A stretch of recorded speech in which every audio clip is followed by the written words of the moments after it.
Hey, welcome to Playing for Keeps, the show where we take a deep dive into emotional intelligence, sex, love, adult attachment theory, mental health, therapy, and everything in between that creates great relationships.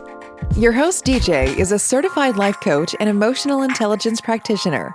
She's here to be of service to all the listeners interested in love and relationship. Now, here's your host, DJ.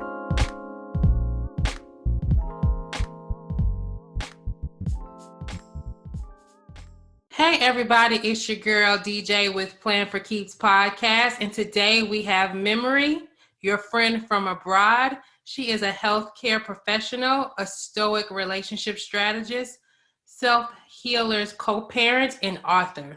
She studied healthcare strategy and leadership in the UK, which included emotional intelligence and philosophy. When coaching, she applies the root cause to relationship problems. She believes self-love and virtue are important for a quality life. She also provides support and accountability partnership to self-healers healing their inner child, emotions, breakups, relationships, and childhood trauma. She has a deep interest in childhood trauma and its impact on life and relationships. She also believes we heal in community. Memory will be hanging out with us for the month of March to speak on attachment theory and each attachment style. But today she is here to speak on the subjects of root causes, trauma and relationships, self-healing, virtue, and self-love. How are you today, Memory? Hi there. I feel good. I feel good. Thank you very much for having me. Most definitely. Thank you for coming on. So today we have a lot of topics that you want to dig into, but first I want to talk about you and how did you get into this self-love, self-healing journey and discovery? Well, it's quite interesting. Thank you. I have been in relationships and then seen other people in relationships that were struggling. I didn't know the source of my relationship problems over the years, as well as my parenting problems. Years ago, in 2016, I started a healthcare master's program. I had a diploma before that, and I had started this master's program, and I learned about emotional intelligence. So I went into self-development. I identified the importance of self-development, of self-reflection, and also of healing emotions. And I also learned about philosophy, and I went full-time into Stoicism, which is quite fascinating and also helpful for a quality life. Then a couple of years ago, my daughter introduced me to inner child work. And around the same time, I had also come across the law of attraction, interestingly. And when I started inner child work, I realized that those two components were the last pieces of my jigsaw puzzle. I was very much aware of who I am as a person after learning about emotional intelligence, but I still had gaps in my life, in my relationships, in my parenting. And when I learned about the inner child, I learned that that was the root of my problems. And then I also found out that the law of attraction could help me maintain a certain state, a certain emotional and spiritual state, because I can then keep an eye of how I think and how I feel. So what then happened was I was in a big group on Facebook where I was supporting other women. We were just in a group basically, and I was supporting other women with relationship strategy, just responding to their posts. This was not something new. I have done this before. I have helped people along my journey of life to resolve their relationships very successfully, but without being a relationship coach or anything. I actually, at some point, created a WhatsApp community and helped a lot of women and empowered them. So when I then was in this group, I was made a moderator. It's a group with about 13,000 women. I was made a moderator. And then I kept seeing women coming back with the same problems in the group. Someone would come with a problem and then they come back again with the same problem a few weeks, a few months later. And I tried to think what the problem was. And I realized, because I learned about root cause analysis, I realized that these women were lacking a root cause to their problems.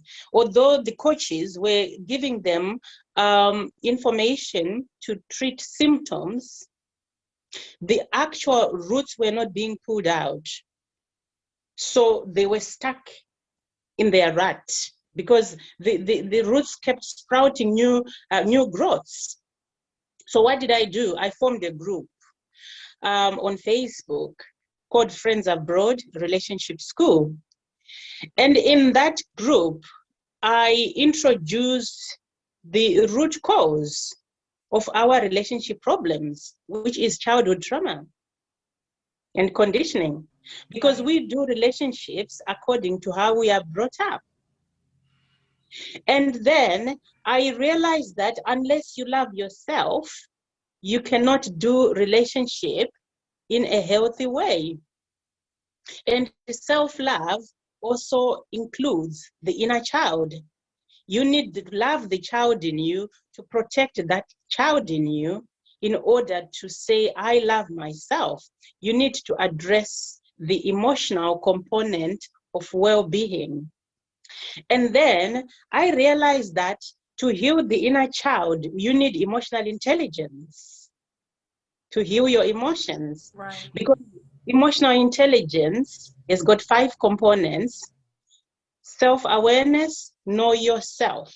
You can't do anything else or go anywhere without knowing who you are and knowing what you want. And then the second component is self-management. You need to be able to manage yourself. You need emotional control, and which is a struggle for many of us. The root of our problems, we can't control our emotions. And to control your emotions and to manage your existence, even create goals, you need achievement orientation, which is to seek the best ways to achieve your goals. You need adaptability and positive outlook. What am I saying? Things are going to happen that are going to interfere with your goals. How do you carry on? How do you proceed when things happen and you've got obstacles? You need to adapt. You need to look at the situation positively, and you also need to look at other people positively who might contribute to the fulfillment of your goal. And the third component is motivation. You need to be motivated to continue. And you also need number 4, empathy. That's another component. Without loving others, we can't say we love ourselves. And also, in order to develop empathy and kindness and compassion for others, we need to start with ourselves first. And then the 5th component is social skills, where you need to learn conflict resolution, teamwork, collaboration, influence, and inspiration. And so that's what I apply to heal the inner child. And then the last concept that we apply to heal that is needed is virtue. Why? Because while some people are healing, they don't pay attention to how they are showing up. We have a lack of congruence. So virtue can be the guide for you to explore and to monitor whether you are healing or not. Am I showing up the way that I'm trying to show up when I start my healing? What do I want to become? Am I becoming that? That is what I decided as the model for healing emotions, for healing relationships, for healing trauma. So What I am, as you said, is a self-healer, co-parent. I support others to parent themselves. What is parenting? There is a model of self-parenting introduced by experts where they talk about you healing your inner child and self-parenting. For me, it goes beyond that. Every day we self-parent because every day we have needs. When we have a child in our care, we cook for them, we provide clothing, we make sure they are washed, we make sure they are in protective shelter, and we make sure they are warm. And we do the same for ourselves every day. We create goals for ourselves, for our well-being. We prepare food. We make sure we have somewhere to stay, and we pay bills. That is all parenting. And some people then struggle. They can do many of these things because they are going to work, but they struggle with their emotional well-being. They are not parenting themselves there because they just chuck the emotions in the corner or just ignore them. And in the end, they end up with problems in their relationships, problems in their lives, problems in other areas of existence. So the next thing that I do apart from healing the trauma is to support people then with their relationships, with their breakups, with reconnections, life coaching, and I apply that root cause analysis. I go back each time someone gives me their problem, I assess what trauma they are talking about. I don't even need to ask them. If they tell me their relationship problem, I can actually pick up what might be underlying there. So that is what I've done. And I've actually supported women to heal their traumas and also to heal their relationships. I have 10 relationships around so far in the last year. That's amazing. So, and the way you base your coaching on emotional intelligence is brilliant. I did want to put that out there. So I want to go back a little bit. So when you talk about root cause and childhood trauma, of course, that goes together. Could you give the audience an example of a root cause in a childhood trauma that can manifest in adulthood that can cause a relationship problem that they wouldn't think? Well, for example, we have people who are anxiously attached, or someone in a relationship is calling a partner 10 times. You have even 20 times in an hour, someone has not answered the call or a text message, and they keep calling nonstop. And in the end, what happens is you might end up with a partner who's pulling away. And maybe this dynamic can continue. They can see each other, but the relationship is toxic because the other one person is pushing nonstop, and they are over functioning, doing too much in the relationship. And this can be because this person grew up with parents who were inconsistent. Maybe the parents did not pay attention to the child consistently when they were really young. What they needed was proximity. They needed a safe haven. They needed a safe base. And they developed separation disorder. When the parents left, the child was very anxious. And maybe the parent would then come sometimes, and then sometimes they wouldn't come and pay attention to the child. And so the child became anxious, and this can then affect them in adulthood, where they can end up trying to have their needs met in a relationship. They don't trust their attachment figure, who in the childhood was a parent. Now it's a partner. They don't trust them. So they need to try and attach in the way that they were used to in childhood. They try to to get into that space, to make the partner come to them, in a very unhealthy and dependent way. And in the end, instead of getting what they are trying to get, they are actually pushing this partner away further because of their anxiety. Right.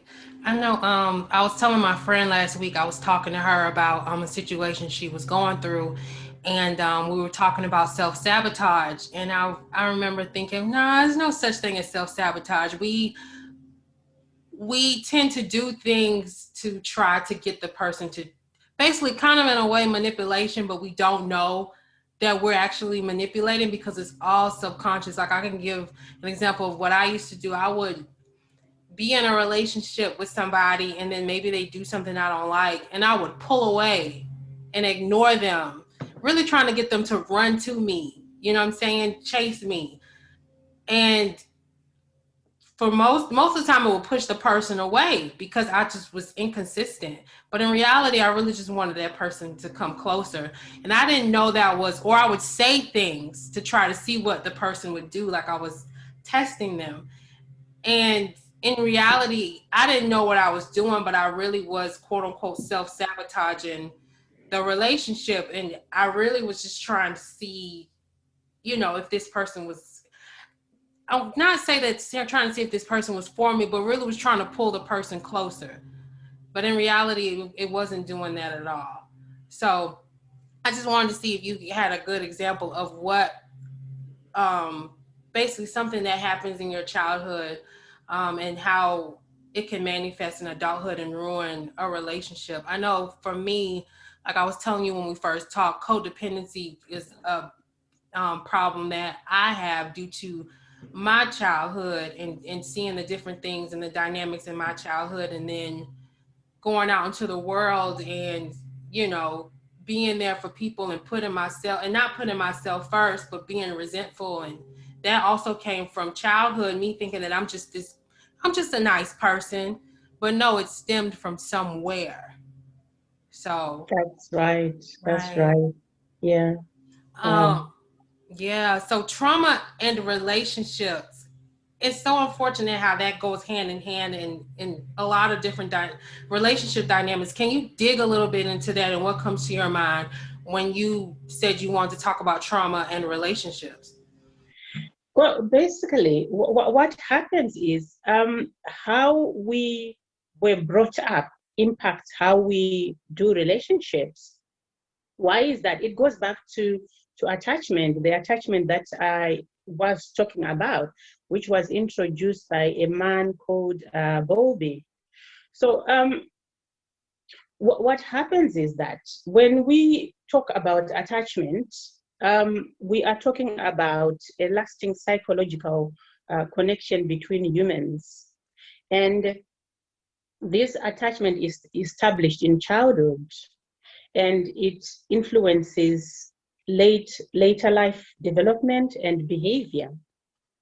Some people adjust and adapt differently because of resilience along the way, but most people are affected by this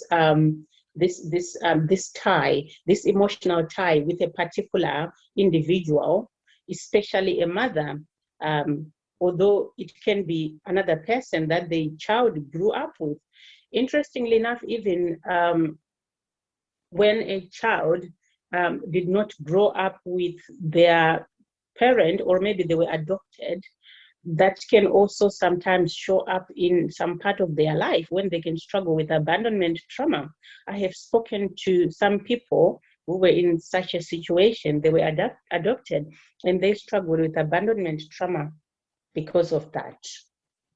So what happens is, because someone had proximity with their parents, because they are characteristics of attachment, maintaining proximity, which is the desire to be close to the person with whom you are connected.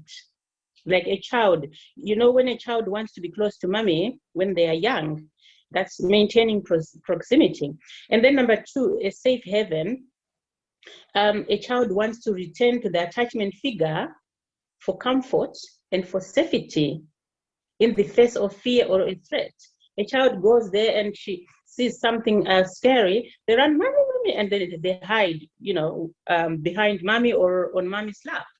And then a safe base, the attachment figure acts as a safe base for the child, from which the child can explore a safe environment. We all need a home from which to go out and do something in the world. And that's the same thing. And then separation disorder, which is the anxiety that occurs in the absence of the attachment figure. So if a child does not get all these in life, in their early years, if they don't have a safe haven, like when they are scared and they come to the parent and then the parent slaps them, why are you so scared of that, or shouts at them? We have gone through that in our lives. Yeah. And maybe a child wants to be close to mom and is pushed away. Mom doesn't have time. Mom is going to work. Mom is not emotionally available. And maybe the home is not safe. The child has to go home, but it's not safe because it's dangerous. Maybe the parents are addicts, or maybe the parents are unhappy. Maybe the parents are anxious. And then when the child is separated from the parent, and the parent comes back, maybe the parent is not available for the child. Maybe the child is crying and the parent ignores them, or maybe the parent just comes and then doesn't really pay much attention to the child. If all these are not met, the child believes that this is how the world is. This is their picture of the world. And so they get to understand the world from that perspective. So what happens is, as they grow up, they develop coping strategies to manage this home environment. And these are the strategies that can create confidence in securely raised children. If they are confident, they are less likely to be afraid than children who are not raised confident by a secure parent. I want to dig into that. I'm sorry, I didn't mean to cut you off. I want to dig into that. Okay. Being raised confidently versus not being raised confidently, like the childhood dynamic that you just explained, when it's kind of chaotic and when you don't know what's going on. I want to dig into, when you're an adult, how hypervigilant you become, how the survival strategies of a child like that, and then how it manifests. So again, we dig into the chaotic environment of the unpredictability of if your parents are going to be home, or say if you're dealing with an alcoholic. One day things could be fine, and then the next day your dad or your mom is drunk, and then it's chaos. Can you dig into how a child can just become so hypervigilant and just know and can pick up on just little cues of when things are not going to go right, or when things may be okay, and then how it manifests in adulthood and how it can just really disrupt a romantic relationship? Yeah. What happens is, if a child is brought by insecure parents, we also have types of parents, by the way, parenting styles.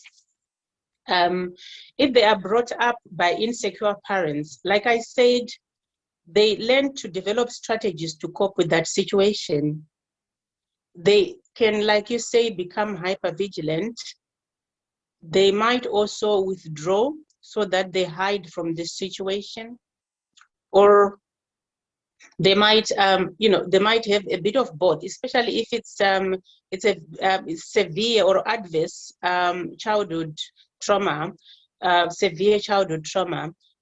Children can end up with disorganized attachment, especially in the face of violence, or there's violence in the family, and a lot of unpredictability and maltreatment.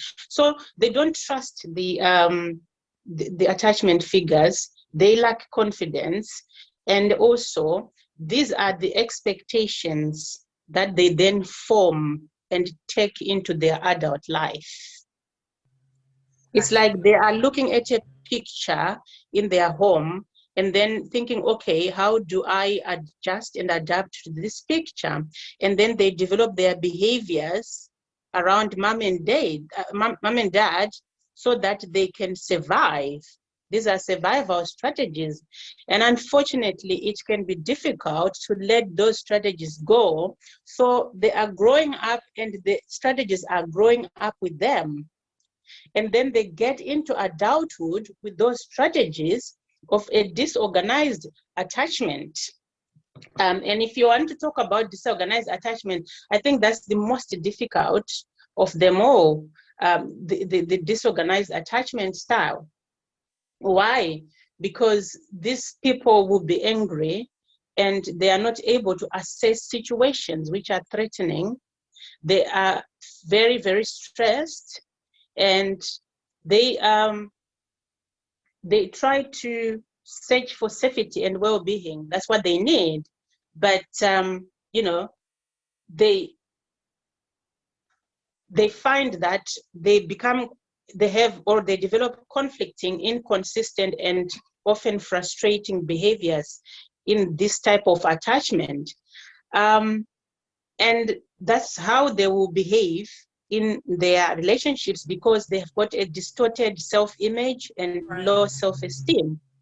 So they might believe that they are the cause of their parents' problems, and they can present themselves as bad or inadequate. So when they seek relationships with that mindset, they are going to try to probably please the other person, but they will be inferior in the relationships. They are hyperactive, and they try to get attention of those around them in a desperate attempt to obtain reinforcements that they did not find, naturally. Right. And they've got behavior problems. They've got antisocial behavior, they can end up with confusion and apprehension in relationships, and they distrust physical contacts. Even though they want to attach to someone, because people want connections with other human beings, but they are disorganized, they are chaotic. So one moment they want the connection, and the next minute they don't. They're scared.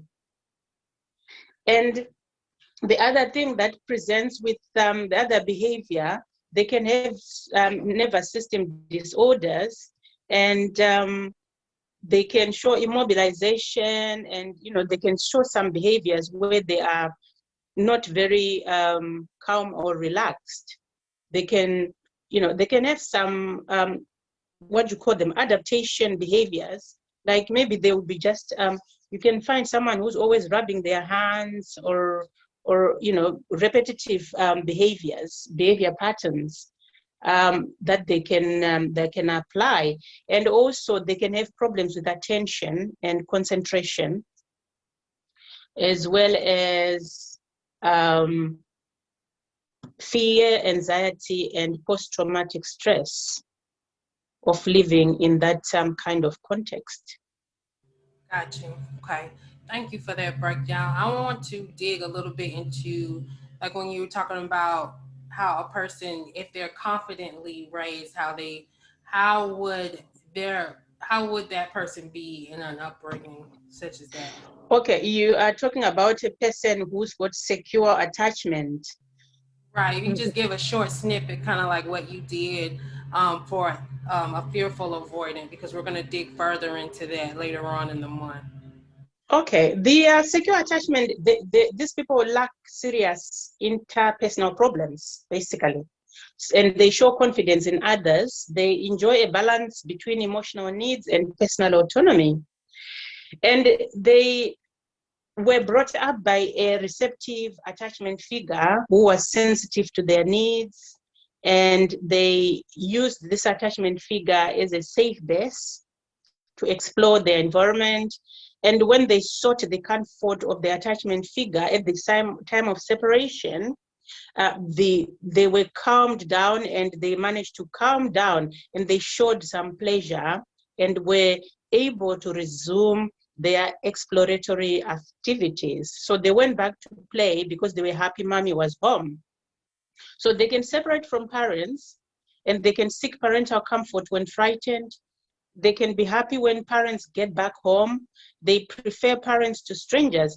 And as adults, they have lasting and reliable relationship.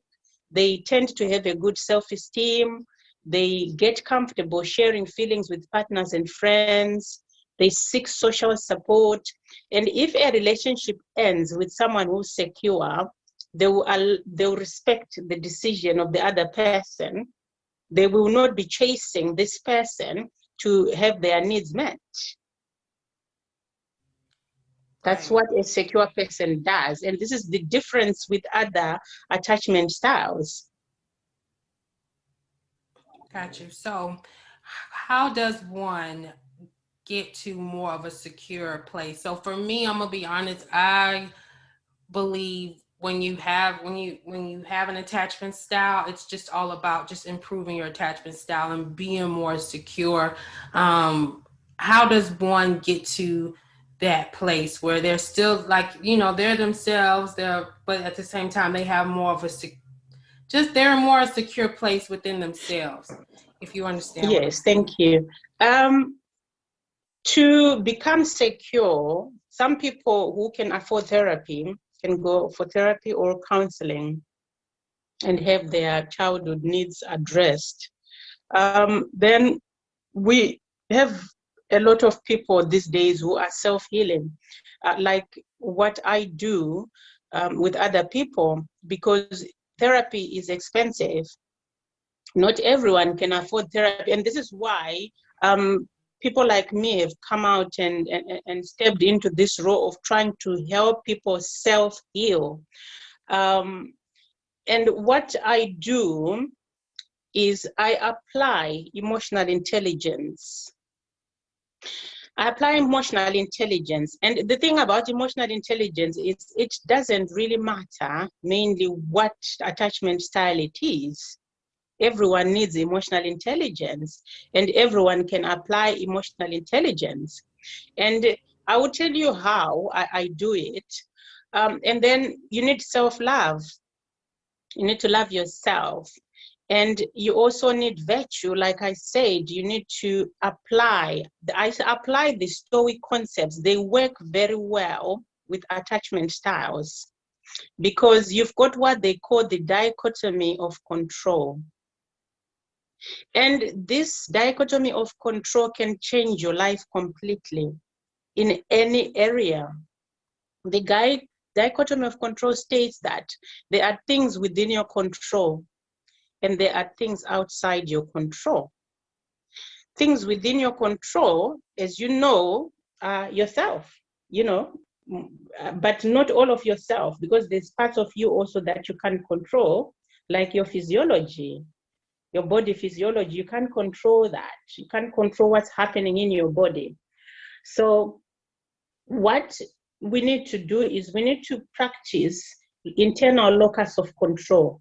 Focus on controlling our thoughts, regulating our emotions, regulating or choosing our decisions, opinions, actions, and choices. That is what is within our control. Anyone and anything outside us is not within our control. Even a child is outside your control because they can take action that they choose to take. This is why we say children are naughty or they don't listen, because we can't control them. Right. And we can make ourselves unhappy when we try. So how do you heal attachment with the dichotomy of control? If I'm sitting here and I'm an anxious person and I apply emotional intelligence, I heal my childhood, my inner child. And what I then do is I'm applying emotional intelligence. I know who I am and I start to regulate myself with the dichotomy of control. I've got somebody who's not texting me when I want to be texted, and I think to myself, what can I control? What can't I control? And I focus on internal locus of control. I focus on me. If someone is not responding to one text message, they have seen it, they will respond when they want to or when they are ready. I can't do anything about that. No amount of 20 calls is going to make someone do what they don't want to do or what they are not ready to do. So I need to let go of control. And what tip, if you can give one tip to the audience on how to do that, what tip would you give to let go? And it's a struggle, right? Because that it's like a chemical imbalance in a way, like that push-pull dynamic. It's like, like what tip would you give? Just one. That is a powerful question. Thank you. I developed a tool, and it's in a book. I developed a tool called the SIFT-SEM, SIFT-SEM. Here is why. Because in emotional intelligence, we've got self-regulation or self-management, as I said. And we've got mindfulness. And many people struggle to put the tools together, cognitive restructuring tools, mindfulness, this, that, or the other. So I created a tool that I put together with all tools in one. It's an objective evaluation self-management tool. So when you are triggered, because when you are anxious to text somebody, you're trying to hold back, you are triggered, obviously. So Right. what do? You need to love yourself and invest in your self-relationship and use the resources in that self-relationship to help yourself. You can meet your own needs first. I am sitting here and you are sitting there. We are separated by what? By our bodies. Right. We are separated by our bodies. So that means we are isolated from others. Even if I am lying in bed with a partner, I'm still separated from them. There is only so much a partner can do for me. So it's important that I identify my internal locus of control, that they can choose to do what they need to do if they choose to do it. And I can choose to do what I need to do if I choose to do it. So if I want to be happy, I shouldn't be imposing on another person. I need to focus on myself. And what do? I parent myself. What would you do for a child who is distraught and saying, Mommy, the boyfriend is not texting me. Oh, honey, come here, I'll give you a hug. I love you, I care about you, talk to me at the moment until he's ready. That's what you do for yourself. You need to find out why you are triggered, because it might not be that the boyfriend has not texted back. It might be just you with your existential loneliness. Right. Wanting a dose of text to soothe you because of your addiction. And no one else should suffer because you've got an addiction. You need to manage your addiction first. So parent yourself and find out why you are feeling what you are feeling, and then go through what you are feeling. What are the sensations in my body? What images am I seeing? Am I seeing him with another woman because I'm insecure? What feelings do you have? Anxious, restless? What thoughts are you going through your head? Oh, how can he do this to me? Why is he doing this to me? Ask yourself why. Why am I thinking that? Why does he have to answer now? And do some reframes around that. Reframe and say, I'm the only person I can control. I cannot make anyone do anything. He might be busy. He might not be ready. He might not want to answer, and that's fine. It's up to him. So what do I need right now? I'm needing soothing. I'll soothe myself. I love you. I care for you. Give yourself hugs. Give yourself love with the 5 love languages. We are not in a relationship with ourselves because we seek relationships outside ourselves. We need to start developing a relationship with ourselves. Self-relationship. Love yourself. Be grateful for your breath. Use your breath to support you. Make yourself a nice warm drink. Drink it. Use your breathing to support you. And create goals. What do I need right now? You have calmed down with your breathing, with your cup of tea, with your hug, with the nice words you are saying to yourself. And what do you need to do next? You need to create goals. What do I need? I'm anxious. Why is that? We've got what we call unmet needs from our childhood that cause us to be triggered. These are my unmet needs. I need to meet my needs. Maybe I need to, when I finish here, I'm just going to see how it goes. And if this is a pattern, is this something new? Actually not. He does that quite a lot. So there's inconsistency. So I need a boundary when I live here. And when I have a boundary with myself, and then when he comes back, I need to express that. It would feel, it's lovely to hear from you. It would be lovely if I hear from you like this a lot, sometimes. In a nice way, communication, because there's a reason why this person is behaving as they are. And then what do I need to do long term? If I keep an eye on this and things are not working, I might need to let this person go. You are creating solutions for your life. You are parenting yourself rather than focusing on someone who is not texting you. You following? Yes, I am following. Yeah. Yes. Yeah, so that's what you do. You parent yourself and you manage yourself and you make sure that you meet the needs that you want met by another. And then when he's coming towards you, you need to have a plan, compliment when he's doing the right thing, because we are used to criticizing people. That's what we see. He's doing something wrong. But when he's doing something right, we don't say, oh, thank you, it's lovely to hear from you. Oh, I love that. Which can inspire. Right, absolutely. Yeah. So that's Yes. one way of addressing the the anxiety, and then you do the dichotomy of control. You do the self-management. You develop self-love. You focus on yourself, and learn to be vulnerable, because the insecure attached people, the anxious people overshare. The disorganized are disorganized, they overshare and then they undershare, and then the avoidant undershares. So you need to be vulnerable. Vulnerability is a balance.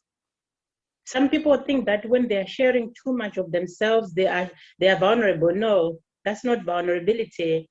That's flooding. There's a balance with vulnerability.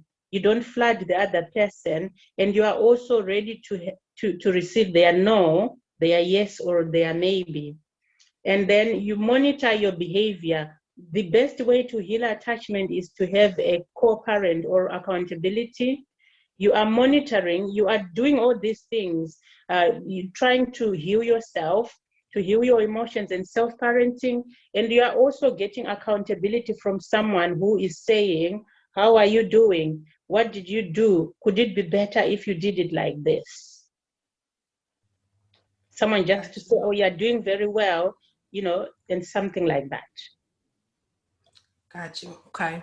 So I know we've talked about self-love throughout the episode, but I really want to dig into self-love. Like, how does a person get to this point, or what? I know you talked about different steps, but what if you're a person who feels that emotions just come out and that's it, and you can't control your emotions?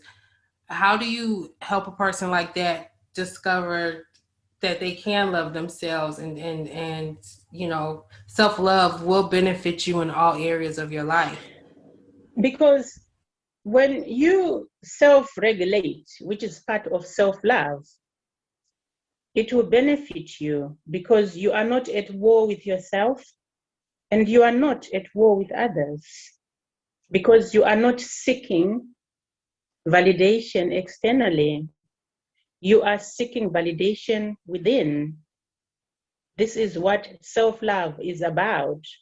So how do you learn to self-love? You start by identifying the benefits. What does it look like when someone loves themselves? They have contentment, satisfaction. And what are we saying? We are talking about peacefulness.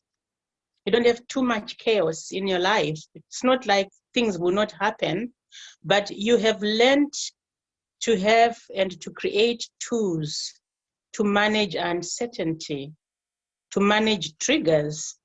You are ready. You've got your objective evaluation tool, a self-management tool, in order to self-regulate. And what will happen is you show up with self-respect. You don't do anything that's undignified, deliberately or intentionally. You act with self-compassion. That means you don't punish yourself with negative emotions. You are confident in yourself and what you do. You are accepting of all parts of yourself. Anything, even what you think is ugly, you need to accept yourself, because no one else will accept you as you are unless you accept yourself.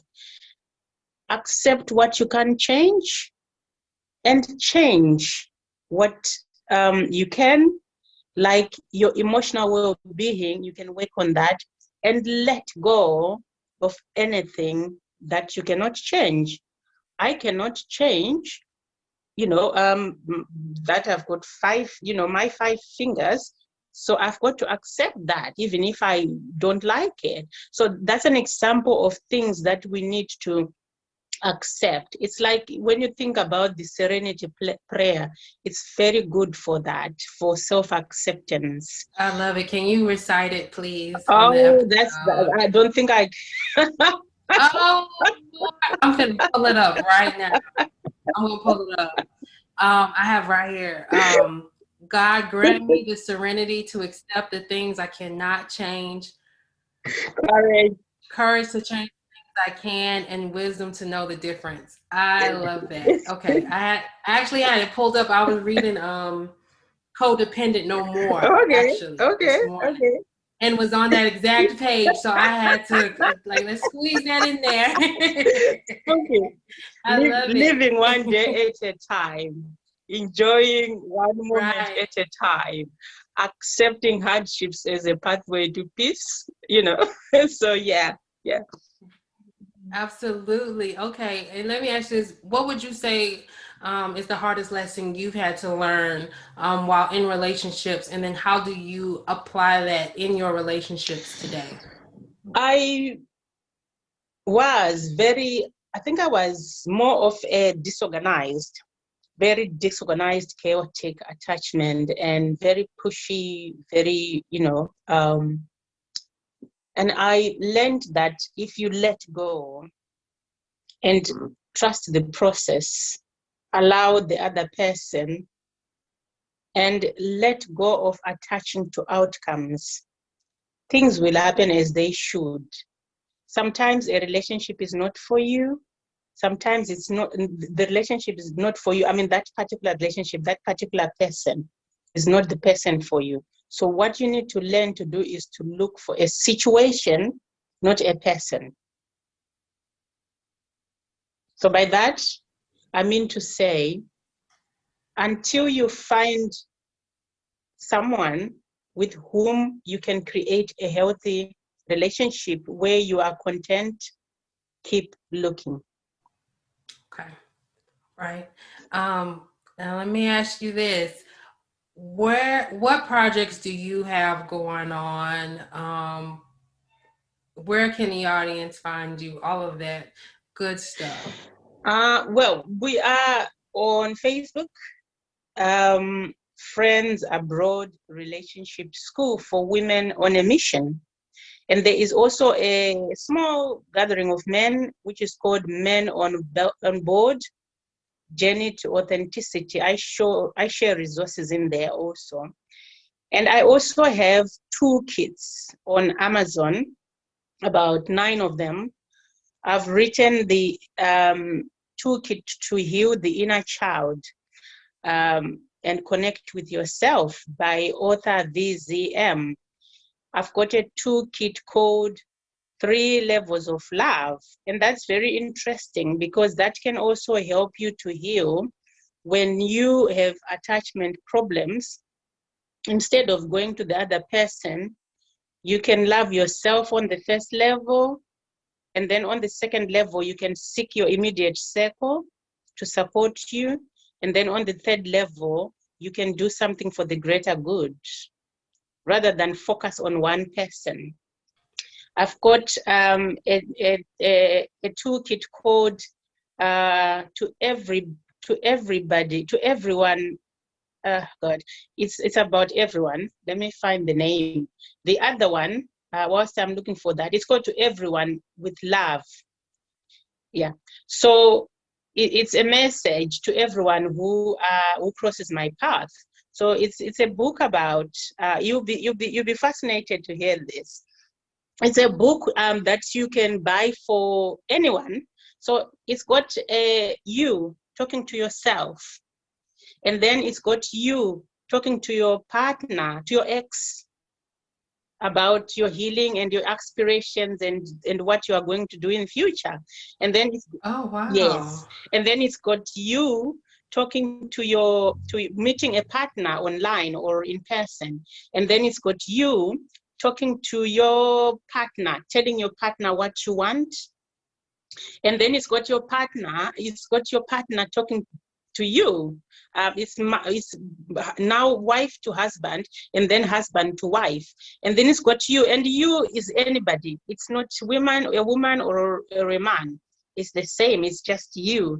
And then it's you to your in-laws. We know that we've got problems with in-laws sometimes. So right. There's a letter, there's a chapter for the in-laws.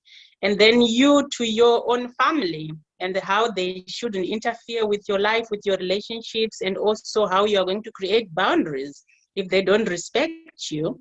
And then you to the children and how sorry you are, and also your expectations, and also about their own marriages. And then so from a baby to when they are in marriages. And then the children to their parents. And then you to the government, you to teachers, about their favoritism and whatever we have seen happening in schools. And you to your friends, again, boundaries and their limits and whatever good friendship looks like. And you to your neighbors. Yeah, so that's another toolkit. And then the other one is the Sift Sem tool. This is a powerful book, the tool that I created for healing emotions. And then the breakup toolkit, another very powerful. That was my first toolkit, a very powerful toolkit for people who have broken up. It also includes a part of the Sift Sem tool, and then Relationship Ready. This is a very good book for someone who's looking for a relationship and they want to know whether they are ready. It's actually got a business approach to relationships. Yeah. Okay. Yeah. Interesting. We might have to dig into that. And lastly, Becoming the One. It's a book about self-love. It's got everything self-love in there. Okay, awesome. Wow, those are a lot of toolkits. So I'm going to have all of those links in the show notes for Memory's Facebook group. I'm going to get all the links to the toolkits. You also have a podcast, is that correct? Yes.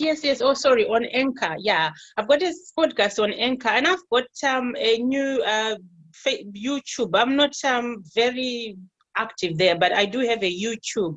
It's a few subscribers, but I do post videos on there also.